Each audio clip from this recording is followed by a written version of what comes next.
Woman refuses to let man board first class. Regrets it when she hears remark. Excited to be traveling, Emmett had no idea that someone was about to spoil it all. Before he could stop himself, the words were out. The racist woman had been harassing him for a while now, and he'd had enough. The words hit her like a ton of bricks, and she recoiled, scandalized. But how dare she act so indignant? He'd only said what was on everyone's mind. Slowly, everyone in line began to clap. But how had it escalated so quickly? If you've been to an airport and flown at least once in your life, you probably already know what a stressful experience it can be. Delayed flights, long queues, lost luggage, and being singled out for a search at airport security can all get a person's blood boiling. But Emmett wasn't about to let anything get him down today. He'd been saving for this trip for months and had even decided to splurge on a first-class ticket as a birthday gift to himself. Little did he know, an entitled woman was about to ruin his day.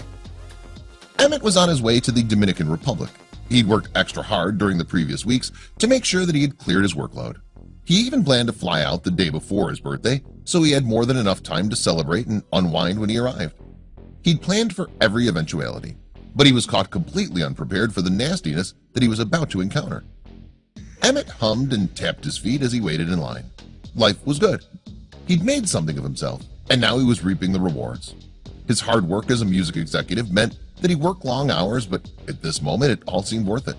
He couldn't wait to kick back and enjoy some much-needed R&R. Emmett had no idea that someone was about to try and take it all away. He watched the line shuffle forward, and the anticipation of boarding his flight was almost too much to bear. But then he heard a high-pitched voice coming from behind him and felt someone trying to push past. excuse me," the whining voice continued. Emmett turned to find out what this woman could possibly want, not realizing that he'd just entered the confrontation of his life. The woman blatantly gave Emmett a once-over, slowly and deliberately looking him up and down and taking everything in. In her mind, he obviously wasn't meant to be there in the same line as her. She pointed her chin at the sign that indicated that the line was reserved for first-class flyers. Her mouth was almost a sneer as she spat out the puzzling words. Emmett was mystified. "I believe you may be in the wrong place," the woman sneered. But before Emmett could correct her and explain that he was indeed flying first class, she told him to get out of line. Then she tried to get in front of him by rudely yelling, "Let us through." Emmett tried to remain calm and defuse the situation. Was there something wrong with this woman? He looked at the woman, puzzled. He calmly explained that yes, he was meant to be in this line. But she insisted, "I believe you may be in the wrong place. You need to let us through. This line is for priority booking." She didn't even try to hide the condescending tone in her voice. Emmett tried to reason with her. Priority means first class, correct? But still, the woman wouldn't let it go.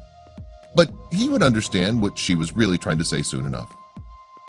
"Yes," the woman snapped. "Now excuse me, they'll call y'all after we board." Now Emmett was confused. Why was this woman so sure that he was waiting in the wrong line? And why had she singled him out? He was beginning to get annoyed. He pulled out his ticket from his wallet and proceeded to show the woman that he was exactly where he was meant to be. He didn't owe this woman anything. But Emmett thought that it would put an end to the altercation. He was wrong. The woman looked scandalized. Her face turned down in an unfriendly frown, and she said something loudly to her friends, deliberately loud enough for Emmett to hear. "He must be military or something," she moaned, passive-aggressively. "But we paid for our seats, so he should still have to wait." Emmett couldn't believe his ears. Not wanting to cause a scene at the airport, he mentally tried to think of excuses for her behavior. She obviously had assumed that he couldn't afford a first-class ticket. Was she really implying what he thought she was? By now, Emmett had a good idea as to exactly what it was that the woman was trying to say. But he didn't want to believe that she was judging him because of his skin color. In this day and age, here was a woman who thought he was a second-class citizen.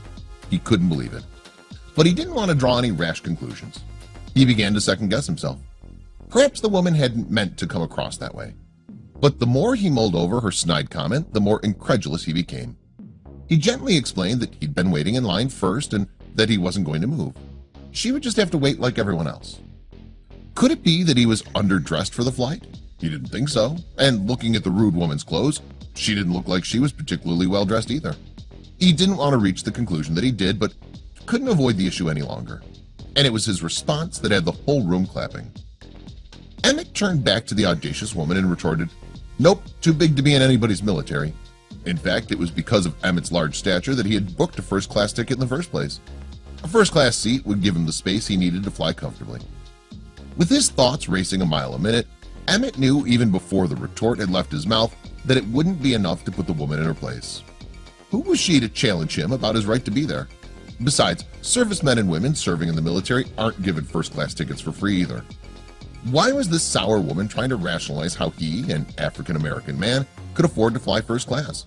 And what business was it of hers anyway? By now, bystanders were gathering around.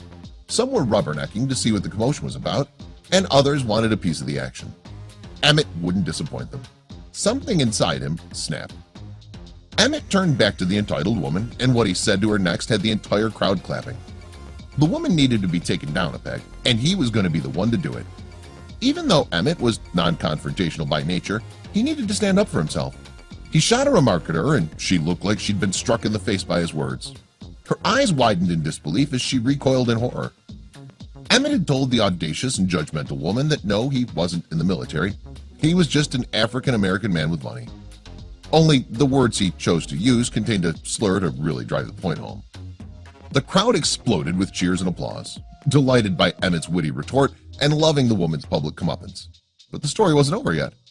What Emmett had done was commended by all who witnessed it. In their eyes, he'd taken a firm stand against intolerance. The woman had clearly deserved it. He shared the story on Facebook, but he only expected his friends to see it. Little did he know, the situation was about to be turned on its head.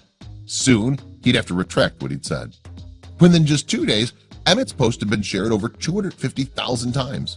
Now it had been shared by over 300,000 people. Hundreds of comments poured in, praising Emmett's response to the woman's inappropriate behavior. "Never judge a book by its cover," one admirer wrote. "She's so ignorant it makes no sense that people like her still exist. Enjoy yourself, you handled it well." But soon, Emmett would regret everything.